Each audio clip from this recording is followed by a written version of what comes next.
ವಿದ್ಯಾಜ್ಯೋತಿ ಟ್ಯುಟೋರಿಯಲ್ಸ್ಗೆ ನಿಮಗೆ ಸ್ವಾಗತ. ಈ ತರಗತಿಯಲ್ಲಿ ನಾನು ಚಾಣಕ್ಯನ ಬಗ್ಗೆ ಒಂದಷ್ಟು ಮಾಹಿತಿಯನ್ನು ನೀಡುತ್ತಿದ್ದೇನೆ. ಹಾಗಾದರೆ ಬನ್ನಿ ತಡ ಏಕೆ ಈ ತರಗತಿಯನ್ನು ಶುರು ಮಾಡೋಣ.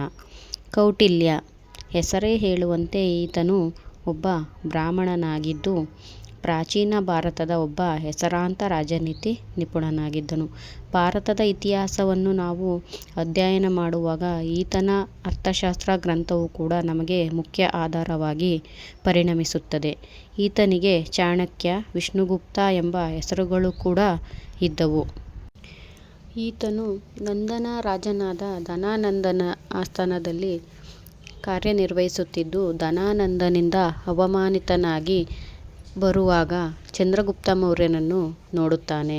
ಚಂದ್ರಗುಪ್ತ ಮೌರ್ಯನು ರಾಜನಂತೆ ನಾಟಕವನ್ನು ಮಾಡುತ್ತಾ ಮಕ್ಕಳೊಂದಿಗೆ ದನ ಕಾಯುವ ಕೆಲಸದಲ್ಲಿ ತಲ್ಲೀನನಾಗಿರುತ್ತಾನೆ. ಆತನನ್ನು ನೋಡಿದ ಕೌಟಿಲ್ಯನು ತನ್ನ ಜೊತೆ ಕರೆದುಕೊಂಡು ಹೋಗಿ ಇವನಿಗೆ ಸೈನಿಕ ತರಬೇತಿಯನ್ನು ನೀಡುತ್ತಾನೆ ಮತ್ತು ಯುದ್ಧ ತರಬೇತಿಯನ್ನು ನೀಡಿ ಧನಾನಂದನ ವಿರುದ್ಧವಾಗಿ ಯುದ್ಧವನ್ನು ಸಾರುತ್ತಾನೆ. ನಂತರ ಚಂದ್ರಗುಪ್ತ ಮೌರ್ಯನು ವಿಜಯಶಾಲಿಯಾಗುತ್ತಾನೆ.